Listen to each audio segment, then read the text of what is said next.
Welcome, friends. Happy Easter and Passover. We celebrate things culturally here. That's absolutely fine. I mean, it's an important day in any case. Spring has sprung, right? Yay! Yeah. I mean, that's the whole point, isn't it? It's the renewal of life, and I think that a lot of us are feeling that today. And there's nothing wrong with celebrating it, and I think we have a really nice celebration today. I'm really delighted about today's program. But let me just make a couple of announcements first. I do want to say that once again today, we had fantastic food, and it's really nice to have, on a day like today, really nice to have such great food. So thank you guys, the food committee, Emily, Suzanne, right? Who else was made food? Tamar, right? You made homemade food. I'm sure I'm missing a few of you guys, but just thank you. Give yourselves a round of applause for that. Yay! Right. Come on, we're building community. This stuff matters. I want to thank our musician, our Divinity School musician, Matt Lyons, back there on guitar. Yay!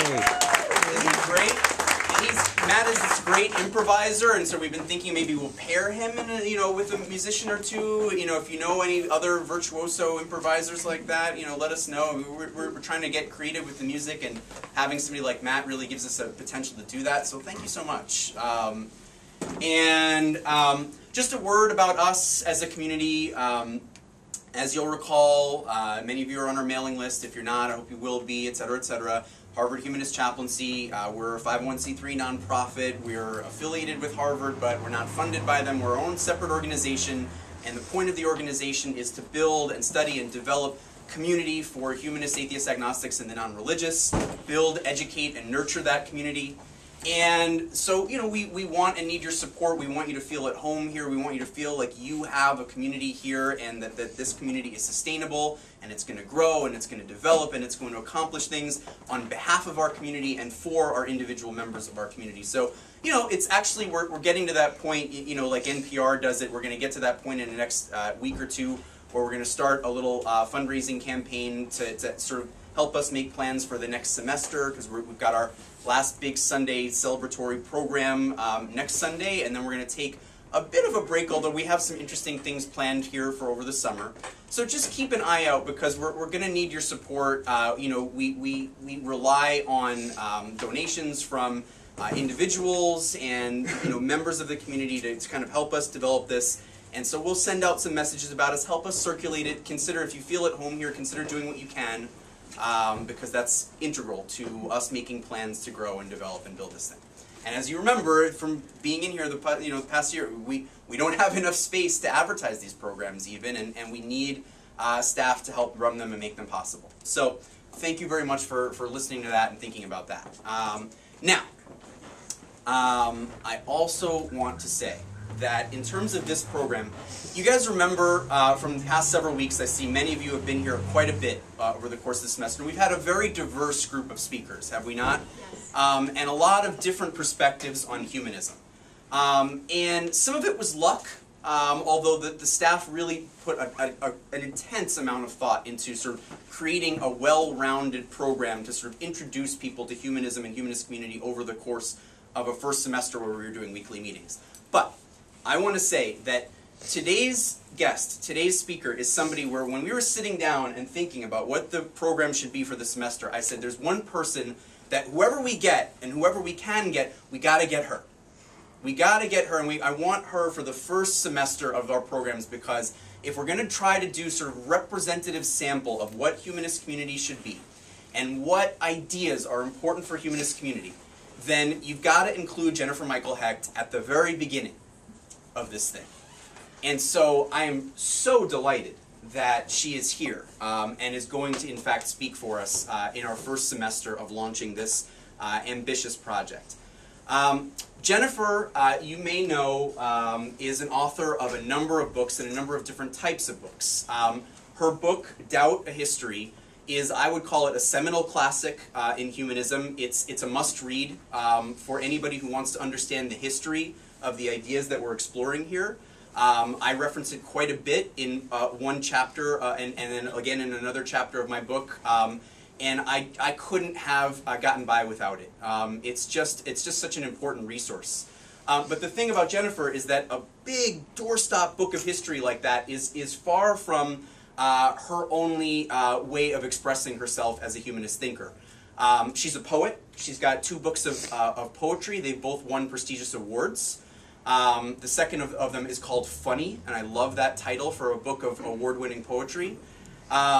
She is a thinker on a number of levels. Her dissertation was turned into a book called The End of the Soul, which I think you might speak about a bit. And that too won prestigious awards. And then her most recent book is on happiness and psychology, and it's called the Happiness Myth. So it's just such a well-rounded intellectual and a passionate humanist. And another one of our speakers with great hair. I mean, what's going on? Is this a message that I'm trying to that somebody's trying to send to me? I want to know. So I just I probably shouldn't say any more. I just wanted you to know how important it is to me, as somebody who tries to think about humanism, that Jennifer Michael Hecht is here to talk to us today about humanism, or atheism for poets. So thank you so much, Jennifer. So sweet.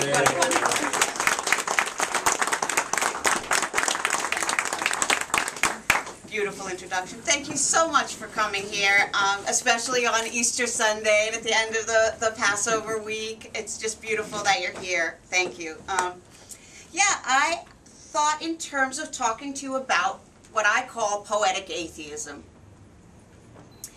Humanism really would have done the trick if everyone really knew what humanism was, but I thought I'd have to walk around explaining it a little too often. And the truth is, humanism means a lot of different things, whereas poetic atheism seems to get straight to what I wanted to really highlight about what I'm talking about. That is, my different work got me to be a person who was in the atheist, skeptical, humanist community, and I often found I wanted to tell people way at a distance before I got there that I was going to be talking about something from the more humanist side of it. So that's why poetic atheism.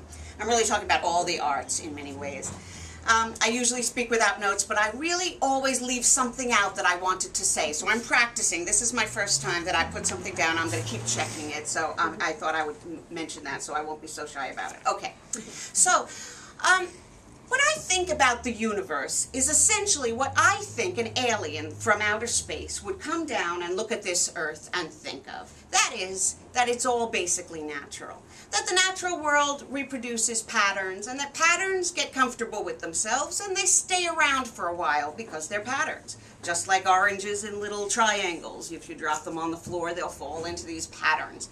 And those patterns stay. And as odd as it is, it seems like life on this planet, which is a pretty ordinary planet, is here, and it's of all sorts of different varieties. It seems like we are, by certain definitions, without question, the smartest thing around, which is odd, but seems to be the case.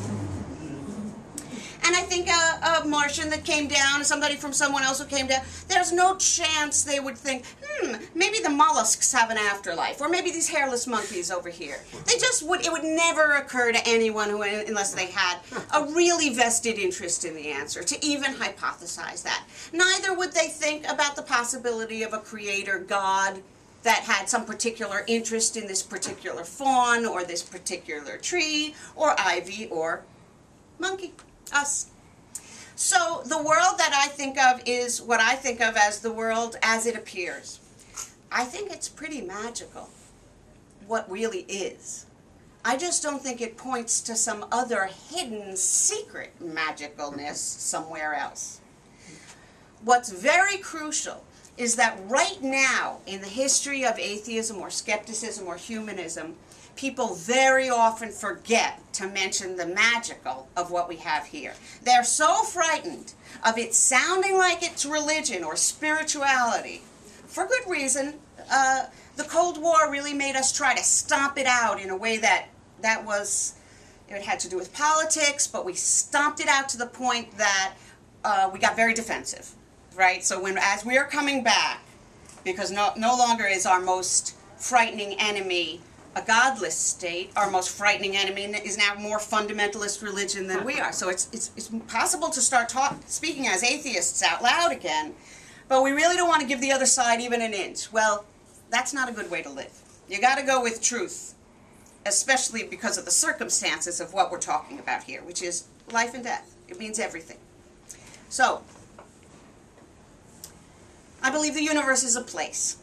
I see that it's very complicated, extraordinarily complicated. There's ecosystems that are so complex you wouldn't believe it. There's echolocation. There's all the weirdest things you could imagine. But it seems to me that that doesn't argue that complexity is a brain. Other people see it. With all this complexity, maybe this is a mind. For me, brains are always gray and squishy and attached to a body. I've never seen one that isn't. I have no thought that there should be one without one. The earliest doubt that I found, the earliest clear atheism that I found when I studied, when I researched doubt, was the ancient Carvaka in ancient India, 600 BC. That's earlier than most religions. That's earlier than the Buddha. The Buddha was influenced by them. And the Carvaka said if there were minds without bodies, if there was life after death, if there were minds without bodies, there'd also be mangoes hanging in the air without trees. But there aren't. That's just not how the thing works. So, the thing is that most people think that either there's meaning from some outside source, or there's no meaning. And I reject both. I believe that there's meaning without an outside source, because the feeling of meaning is sufficient to the definition of meaning. The feeling of meaning is sufficient to the definition of meaning. I feel the meaning, and we need to value that feeling. It's real, it's true. It's here. What we need to do is celebrate it and nurture the feeling, not stomp it out or question it to the point where it disappears in our minds.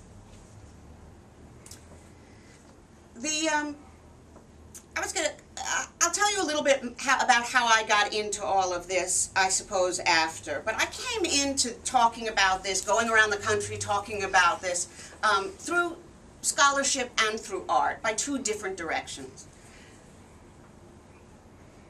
But it was very much once I started doing doubt, talking about doubt in different places, that I realized that the skeptical and atheist communities these days are way too attached to science and have left out the humanities.